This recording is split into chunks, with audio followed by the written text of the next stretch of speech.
George Russell didn't just win the Canadian Grand Prix, he walked away from Montreal with a trophy in one hand and a verbal grenade in the other, hurling it straight at Red Bull and Max Verstappen. In the fallout of what's now become one of the most controversial post-race showdowns of the season, Russell has broken his silence. And what he's revealed has sparked outrage, frustration, and a new wave of tension between Mercedes and Red Bull. Before we get into the full story, don't forget to like this video, subscribe to the channel, and stick around until the very end.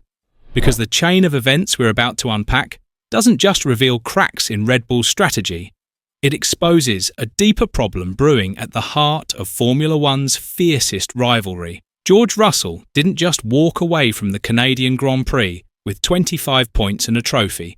He walked away with something far more powerful: narrative control. In a season dominated by Red Bull headlines, Verstappen's pace, and speculation about Mercedes' decline, it was Russell, not Max, not Leclerc, not Norris, who detonated a moment that reshaped the storyline. And he did it without yelling, without pointing fingers, and without theatrics. Just a calm, cutting statement that sliced through the noise. Red Bull's protest was a waste of time. And Verstappen? He didn't even know it was happening. That sentence hit like a grenade in the F1 paddock.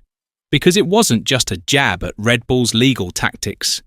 It was a direct challenge to their internal structure, their unity, and their credibility. Russell didn't just call them desperate. He implied they were disorganised, that they acted without consulting their star driver, that they're so rattled by the narrowing gap in the championship that they're now resorting to tactics Max himself would never condone. This wasn't just mind games.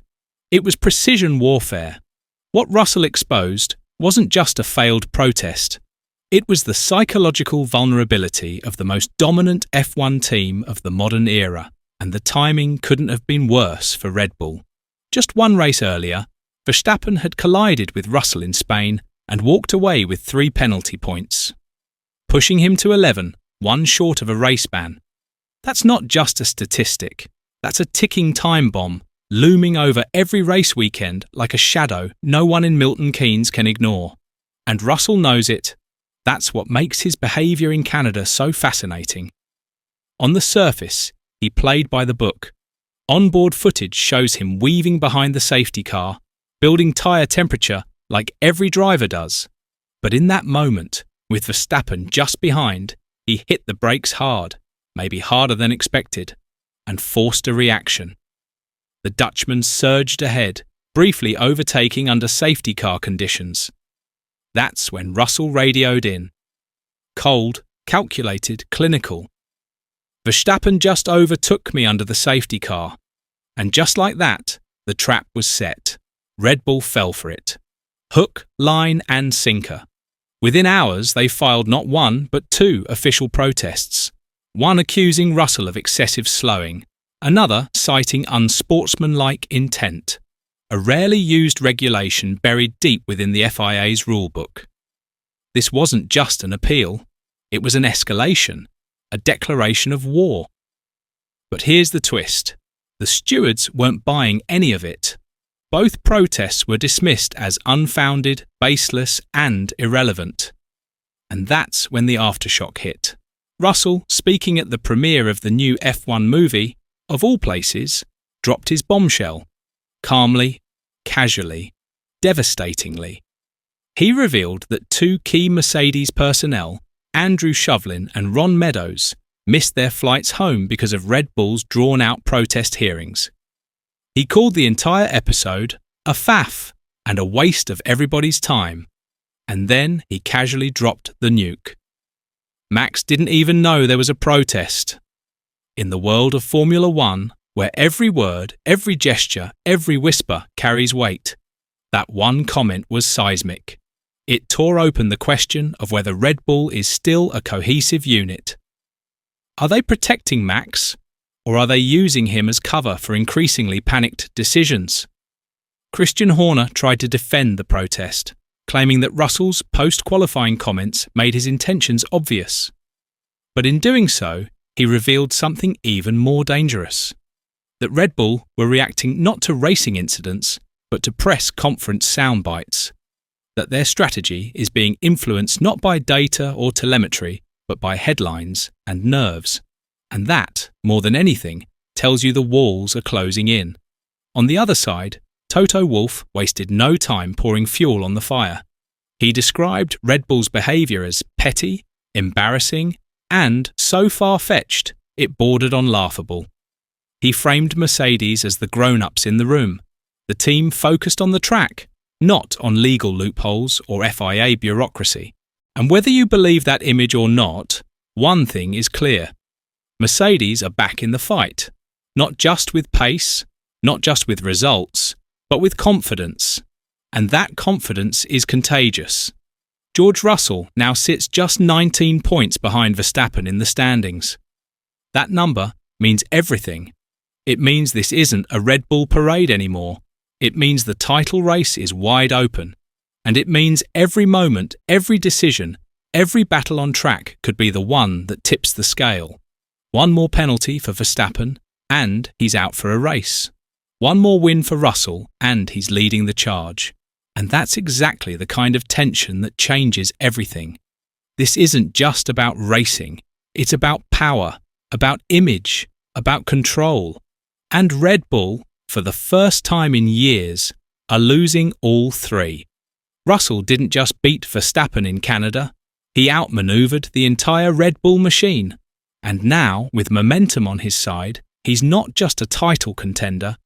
He's a disruptor, a psychological force, and a symbol of a Mercedes team that refuses to fade quietly into the background.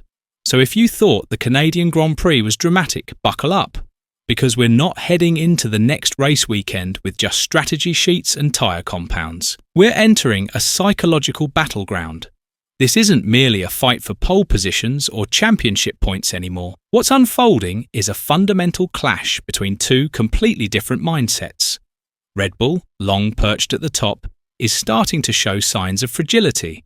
Cracks that were once invisible behind the shine of dominance are now being widened by pressure, by scrutiny, and by rivals who refuse to be intimidated. Leading that charge is George Russell. He's no longer just the promising talent waiting for his breakthrough. In Montreal, he became the disruptor-in-chief, someone willing to challenge the status quo, not just with a steering wheel, but with sharp words, icy composure, and total conviction. His comments didn't just undermine Red Bull's credibility. They exposed something deeper. Fear that Mercedes is catching up. Fear that Verstappen is now racing with a sword hanging over his head. Fear that the margin for error is now so slim that a single misjudgment could detonate their entire campaign. And while Verstappen remains the stoic assassin on track, even he can't ignore the pressure mounting off it. Because whether he likes it or not, he's now part of a much bigger story, one that's no longer controlled entirely by Red Bull's PR machine. Russell has inserted himself into that story, not as a side character, but as a genuine threat, a rival with speed, with momentum, and with nothing to lose. And that makes him dangerous. Each race from now on is a chess move. Each wheel-to-wheel battle is a test of nerve. Each media comment is a subtle strike in a wider psychological war. You're watching something rare, not just a title fight, but a total inversion of power dynamics in Formula One. The hunter has become the hunted, and the team that once raced with swagger is now racing with a shadow looming over every decision.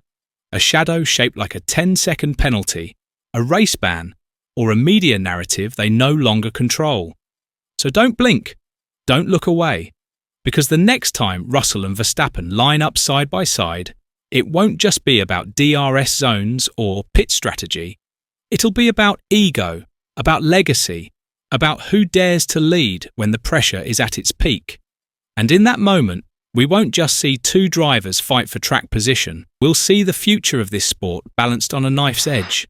If you're ready to see how that unfolds, hit that like button, subscribe to the channel, and make sure to stay right here, because what's coming next could change everything.